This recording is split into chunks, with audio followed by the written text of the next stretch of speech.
Before we really get into the loading cycle, I kind of want to go over a little bit of the arm shoulder joint and how it works a little bit. I think it's some good information just to kind of understand what you're seeing and what you're looking at. The shoulder's a pretty complex range of tendons and ligaments and shoulders and capsules and all these different things. So a general knowledge is pretty good just to kind of see how the functionality works.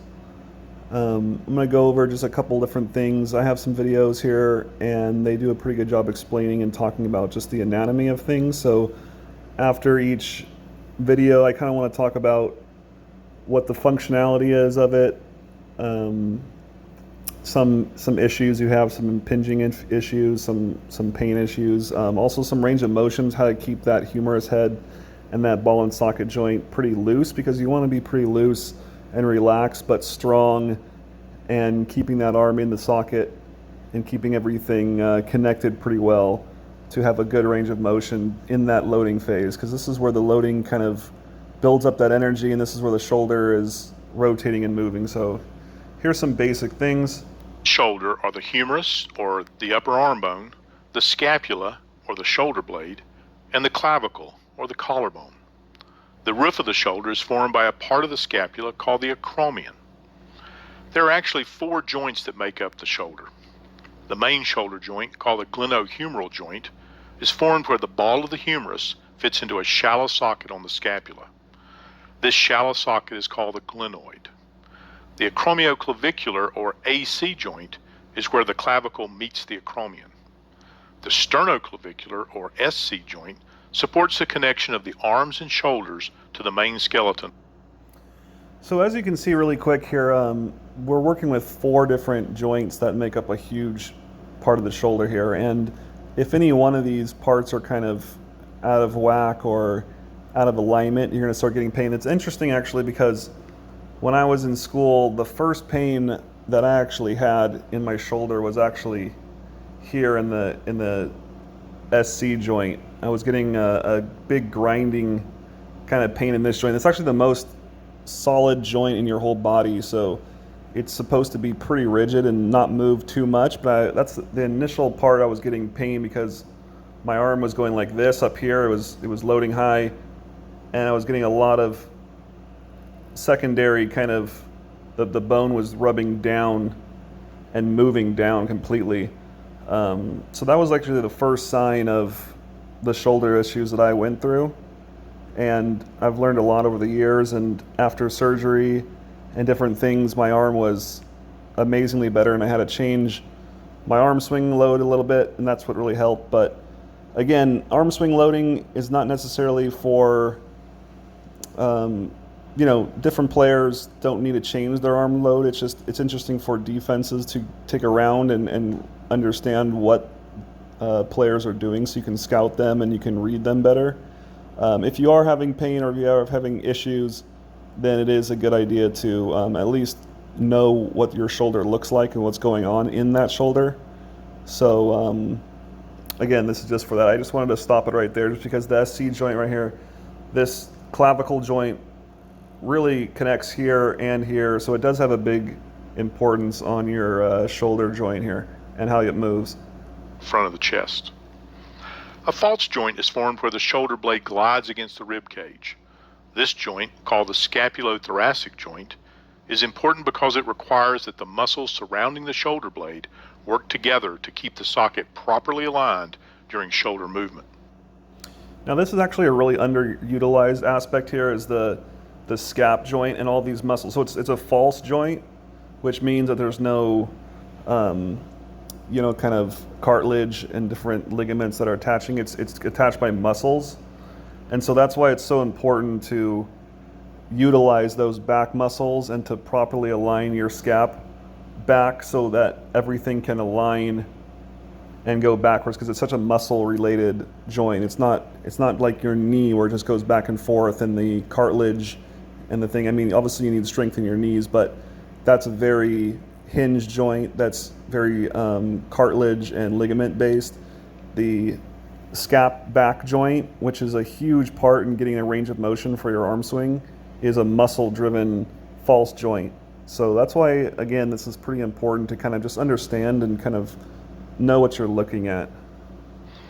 Articular cartilage is the material that covers the ends of the bones of any synovial joint. Articular cartilage is about 1/4 of an inch thick in most large weight-bearing joints. It is a bit thinner in joints such as the shoulder, which don't normally support weight. Articular cartilage has a rubbery consistency. It is very slippery, which allows the joint surfaces to slide against one another with very little friction. Articular cartilage functions to absorb shock and provide an extremely smooth surface to make motion easier. There are several important ligaments in the shoulder. Ligaments are soft tissue structures that connect bones to bones. The joint capsule is a watertight sac that surrounds a joint. In the shoulder, the joint capsule is formed by a group of ligaments that connect the humerus to the glenoid. So I personally had a capsule plication surgery, tightening of these ligaments here when I was in college. And what would happen is I was so loose, my shoulder would come out because I wasn't strong enough to keep this in. So it's really stretched out those ligaments. So again, these are really important to keep these muscle groups in proper alignment and proper strengthening. These ligaments are the main source of stability for the shoulder. They help hold the shoulder in place and keep it from dislocating. Ligaments attach the clavicle to the acromion in the AC joint. Two ligaments connect the clavicle to the scapula by attaching to the coracoid process, a bony knob that sticks out of the scapula in the front of the shoulder. A special type of ligament forms a unique structure inside the shoulder called the labrum. The labrum is attached almost completely around the edge of the glenoid. When viewed in cross-section, the labrum is wedge-shaped. The wedge shape and the way the labrum is attached create an elevated rim around the glenoid socket.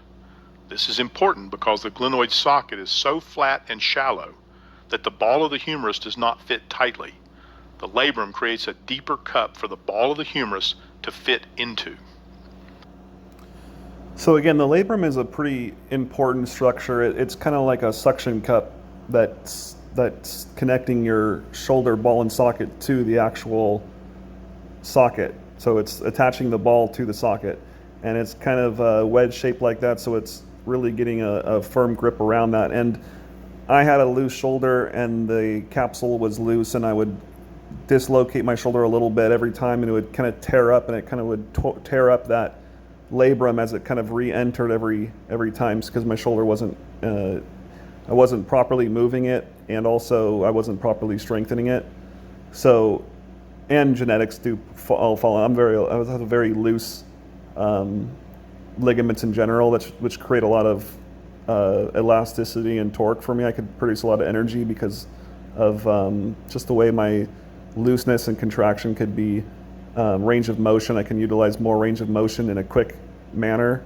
So I tore up all these labrums. So my surgery actually was capsule tightening and then a full labrum. Both sides had torn and were causing my shoulder to get stuck and click over and pop and not work even close to efficiently, and cause a lot of pain. So, but after I had that surgery, it took a little while, but I totally re-looked at everything. I was unaware of things before, and I didn't really analyze it, and everything I worked towards, and even my volleyball hitting percentage went up 100 hitting percentage after surgery. So I didn't just take the surgery and go, okay, that joint is better. I had to really analyze what was going on with certain things and fix them, because I had some major issues, loading issues.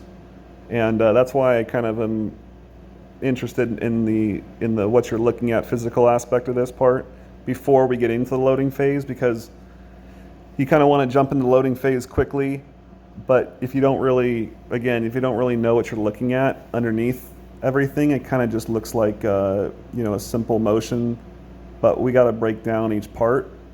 So again, that labrum is super important in making that smooth and gliding the shoulder without it being stuck. It's basically the socket, and it's the suction cup on the socket that attaches the ball. The labrum is also where the biceps tendon attaches to the glenoid. Tendons are much like ligaments, except that tendons attach muscles to bones. Muscles move the bones by pulling on the tendons. The biceps tendon runs from the biceps muscle across the front of the shoulder to the glenoid. So of course, bicep tendonitis is one of the most common factors in volleyball, and it becomes a lot of issues with because of impingement and because of your shoulder capsule is very tight and not being able to get some back depth in younger players. So again, if you're having shoulder issues and you're having different issues with that, with the shoulder pain, then you can see some specialists and you can have an assessment and do that. But again, this video kind of is just to understand. I'm giving you some kind of my experience with the issue because I had to learn a lot through injuries, but just to learn what you're looking at again, how the shoulder moves, and it's become very apparent how this relates into each hitter because the way they hit is kind of gives out how much range they have as a hitter, how much movement they have, how long, again, their timing are, how long they load. These things can all be used to analyze players and to analyze defenses around them. So again, there's lots of ways to do it. You're going to see in the loading phases, everybody has a unique kind of loading phase, and it's really a kind of a cool game because you get to learn so many different types of players, and I'm fans of so many different types of players just because of their uniqueness. You know what I mean? So every player kind of has their own little style, and I think it's pretty cool.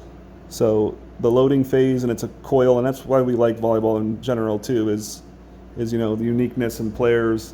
In sports in general, you have favorite athletes, and they do certain things just a little bit differently, but their techniques and fundamentals are the same, and they have their own little kind of flair on those fundamentals. So again, here we go. At the very top of the glenoid, the biceps tendon attaches to the bone and actually becomes part of the labrum.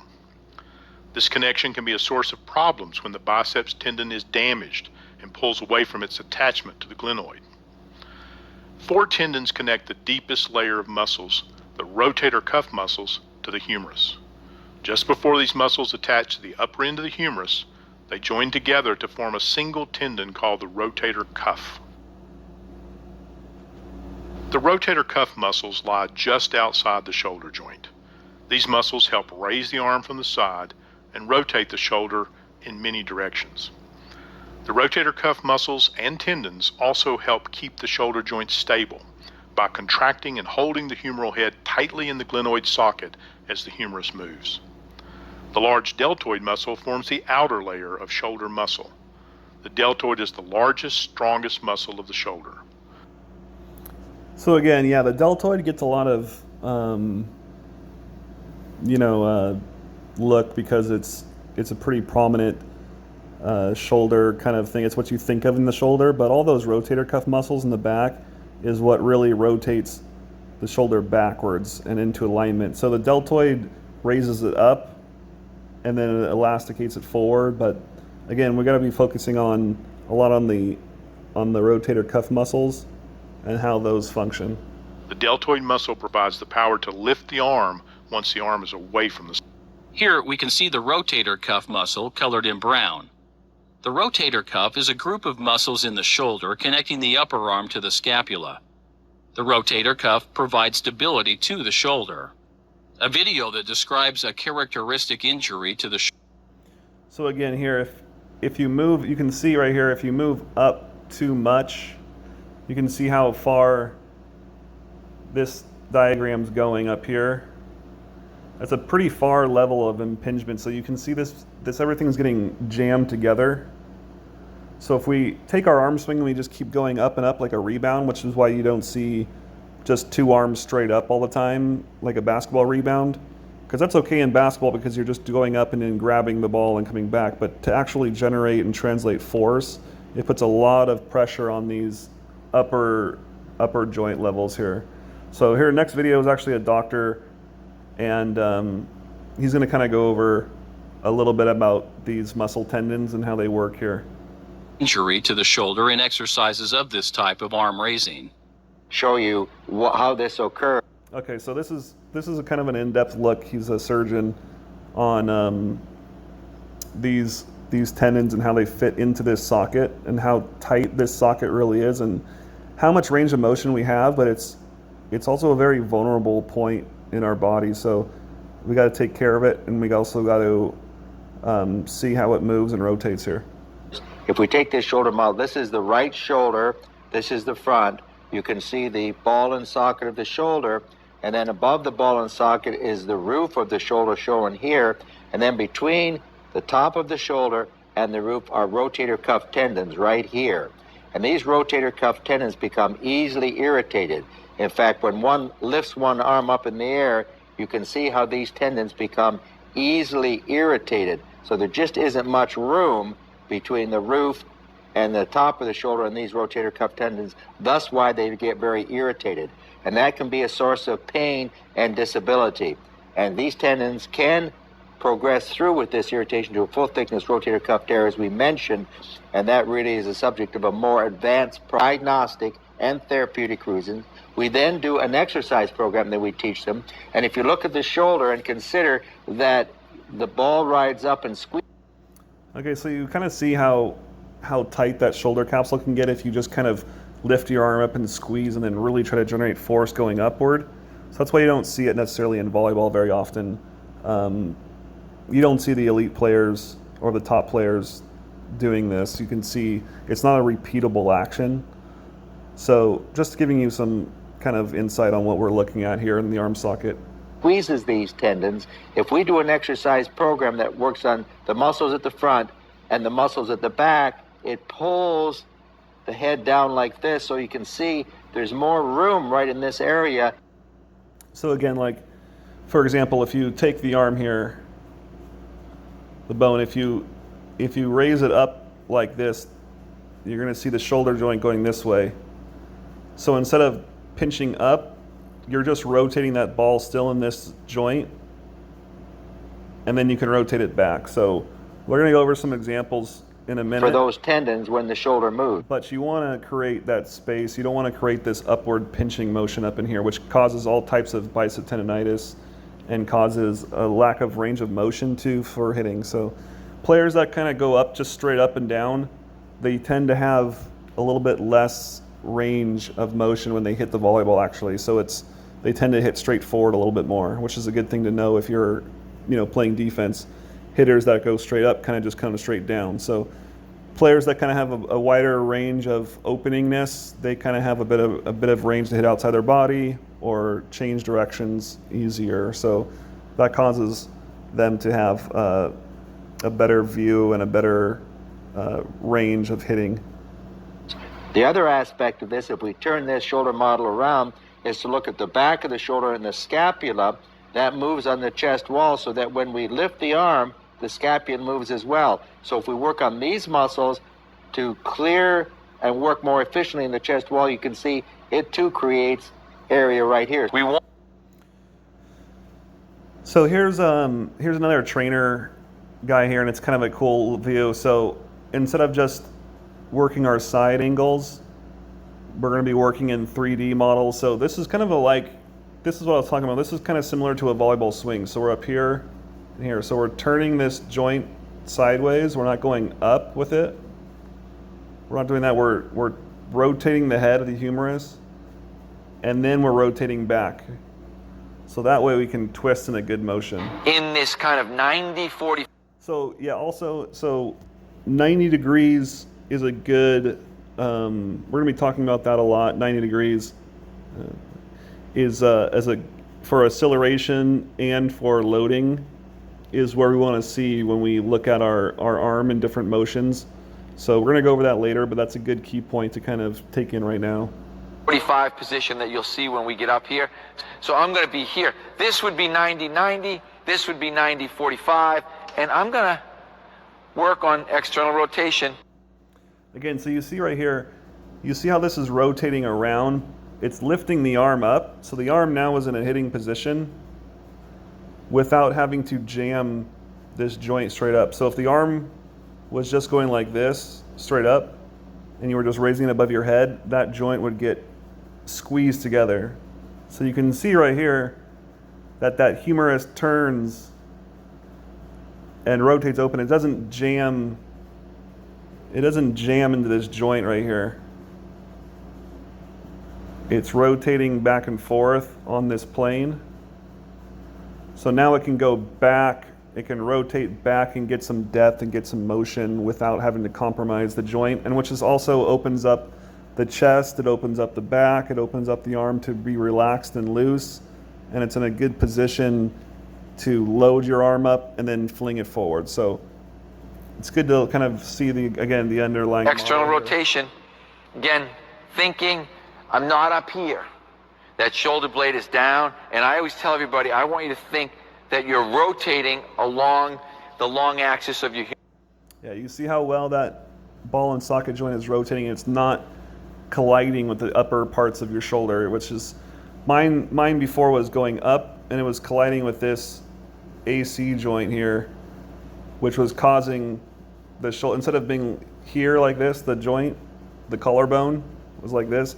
My collarbone looked like that, like literally tilted sideways, and it was digging in. That's where I got a lot of pain in the front side of my collarbone first, because everything was getting out of alignment. So again, you don't see a lot of jamming here. You see a nice rotation without having to cause friction into that upper genoid.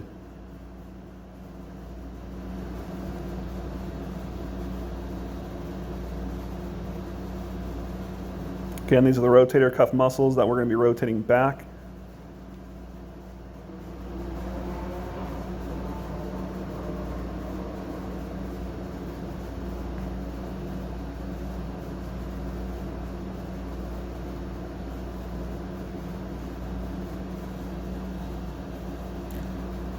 Again, just some simple names. We are going to do both external and internal. Internal rotation, the act of bringing it inside, has fallen out of favor in shoulder training. My friend Daniel Crumbach, who's a Canadian physical therapist, had advocated for me to do more internal rotation, which I started doing. My shoulders have felt significantly better. You can internally rotate more weight than you can externally rotate. External rotation, you're going to have to deal with really, really light weights. You can use. So again, we want to have both internal and external rotations because of volleyball, we're a throwing sport and we're an overhead sport, so that you can see right here when that arm is rotating back how this is stretching your chest, because this is the biggest muscle in your upper body here to produce energy. So when we rotate, we don't go up. When we go up, the muscle just goes up. But when we rotate here, you can see how this stretching cycle causes stored energy. So we want to be shortening and lengthening these, strengthening these shortening these cycles. So you can see how it's stretching and relaxing that side all the way back, getting some motion here. So that's causing some good amount of force generation. Think more about, like I said, this 90-degree abduction, about a 45-degree angle here away from your body, and getting that external rotation. Same position when you're getting internal rotation. So if you can develop some range of motion, some external rotation, which is this action. And really focusing on this joint here, we want to pinch in this joint, the back shoulder scap. So scap joints, scap pinches, all these kind of things, because it's such a muscle related joint. It doesn't have the cartilage, doesn't have the ligaments. It's a muscle driven false joint. So this is really important to kind of strengthening that range of motion and getting that tight. External rotation, but in a little more functional position, like that 90-45 position. It'll go a long way towards helping your rotator cuffs. All right, so here's Leon. A little bit about him. We're just going to go over some overviews because he has a kind of a nice 90-45 load really quick. But I'd like to just start off with this. It's pretty funny because he's warming up a little bit. And you can kind of see right here, even right here, he's doing kind of a scap contracting exercise, just kind of getting his shoulders and his scaps working back. This is just like before a game starts, just kind of getting going. But you can clearly see he's kind of working and getting that back realigned, because you don't want to be pincher. So you can see again right here, it's stretching and shortening, stretching and shortening, stretching, shortening. So it's opening up and it's rotating the rotator cuff muscles back. So he's really pinching the back here, and his hands are in good alignment too. It's kind of an interesting thing, really. It's the start of this video, but I thought it was pretty cool just to kind of see really quick.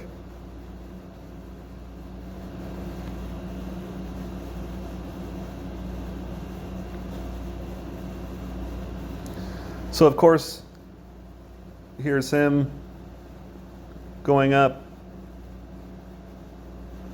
And you can see it looks just like that kind of internal rotation exercise that he was just doing.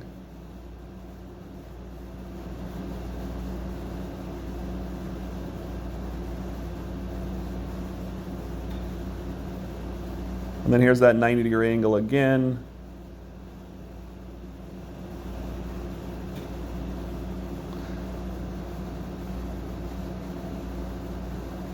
But you'll see from here too. So it looks very similar to that kind of exercise which he was doing with the armband.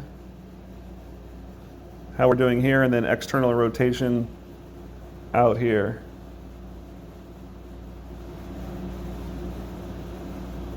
So that's why he's a very consistent player. He brings a lot of power out of he's a pretty strong guy, but he's not one of these elite bodybuilders. He's a pretty lean guy. He's strong, but he's functionally strong. So, I mean, this motion looks just like that last exercise that we saw. And then again, 90 degrees on top.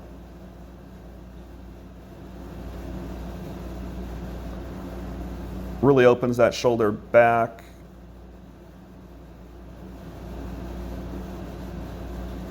And puts a lot on it, so.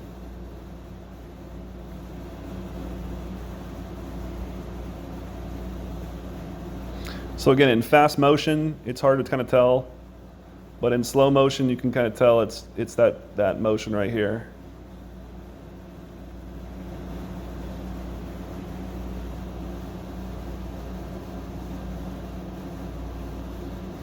Here's another match, here's another day.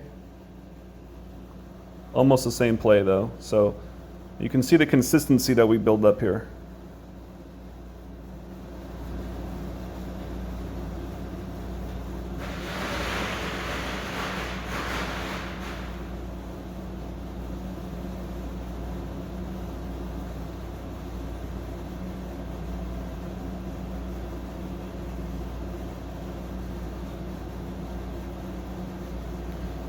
So again, very similar as the last play.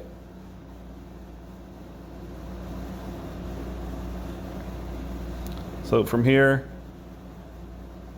open rotation. So those rotator cuff muscles are really performing at a good level here.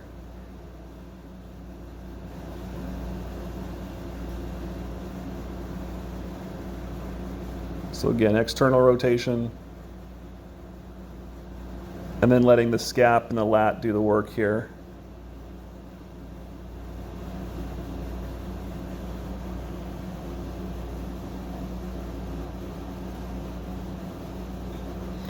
Here's Jiba a little bit going up. Again, you can see this rotation here and then back just like that, same thing. So we're doing that same kind of motion again here. Mihailovic.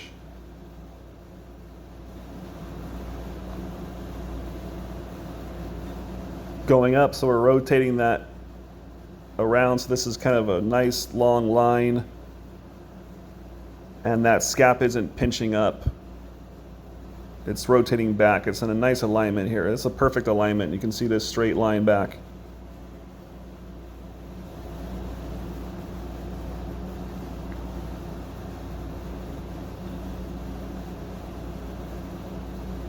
And again, on our hit, same thing there. See, it's rotated and then goes up here. So here to here. Same thing. You can see this same motion.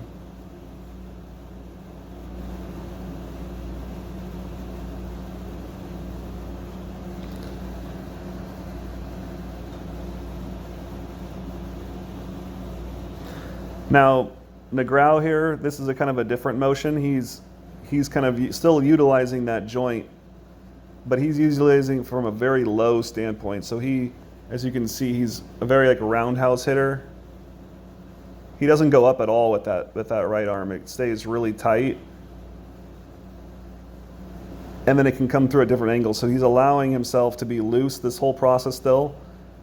And again, these roundhouse hitters, sometimes they don't get on top of the ball. They hit on the side of the ball, so they can turn the ball pretty well. So look at this massive turn. If you went just up and down, again, this is from a defensive standpoint, so you're knowing your hitters and knowing how to rotate and knowing what hitter hits certain shots by their shoulder motions. You can see that he has this sidearm kind of approach and hit. So as a blocker, I wouldn't be blocking this low. Look how tight. He's probably used to guys that don't do this turn, but look at that block, how tight his hands are. So he's not taking up much space. With a player that comes roundhouse like that, he can make big turns. He can make big moves. It's a low hit though. The part about roundhouse hits, they're not necessarily super high. He's contacting it pretty low to the net, so we're not reaching super high. His jump is reaching high, but his arm swing isn't allowing very high. But it's allowing range. So as a defender, I got to know these kind of ranges. So again, that's one kind of aspect of why you should kind of, as a defender, look at these aspects here.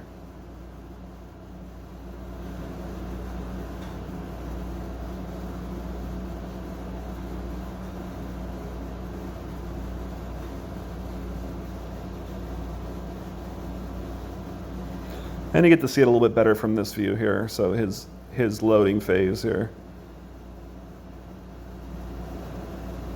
So it's really relaxed and it's swimming motion open. So it's not pinching at all. This is an extreme version of kind of going away from that rebounding motion. This is Marcelo Negrão. It's a pretty extreme roundhouse version, but it just shows you kind of the range of motion that this player has. And it's going to show you also how different players are. If you don't really notice this ever, it's going to be kind of an eye-opening experience because you're going to see how many different ways there are. This is just a couple players. You know, Leon was much different than this guy, and this guy is much different than other players. Mikhailovic was different than this player. Boskovic is different. So you're going to see a lot of different types. It's going to be kind of interesting, and that's kind of the secret to blocking, right? Is being in time with that individual hitter. You know, whether it's fractions of seconds. So we're talking fractions of different timings here, which it's all very important though, because obviously we want to play defense pretty well, and you have to learn your hitters so that you can read them and understand them better. So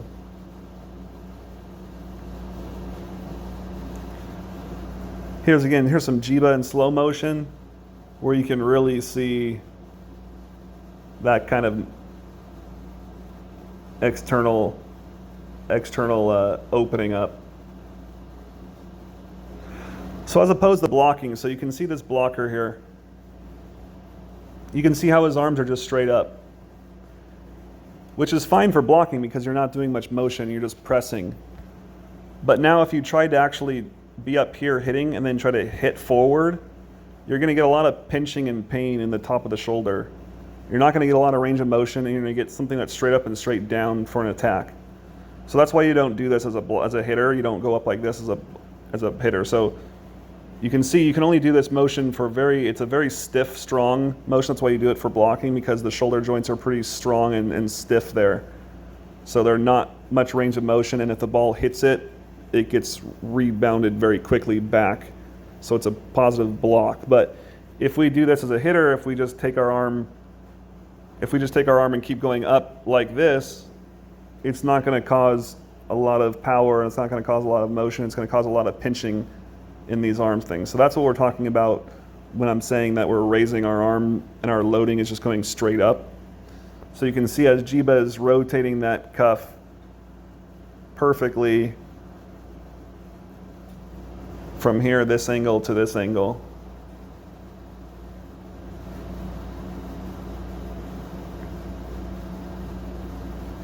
and it's working in proper alignment, as we could see from the inside views of the anatomy of the arm. Looks just like that. So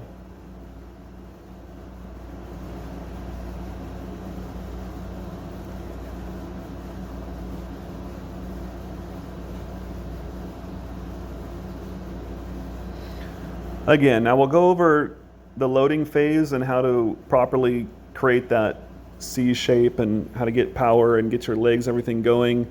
That's the second phase, that's the unique phase. And then the third phase is the acceleration phase, which is, there's a lot of aspects to that. Hitting on the way up, keeping your legs quiet, rotating that arm behind your head, accelerating through with your elbow. These are lots of different things. So just wanted to go over before we hit those two last categories. Just want to kind of get to know the arm a little bit, and I think it's really important to kind of be able to visualize the actual bones and muscles of what's going on, because the shoulder is a pretty kind of it's a pretty complex thing that many people don't really think about and don't really understand. So if you can kind of understand it a little bit and look at it, you're going to be a little bit more available of what players can do with that range of motion and what players are capable of doing. So next step on is to the loading phase. Hope you guys enjoyed this section. I will see you pretty soon then.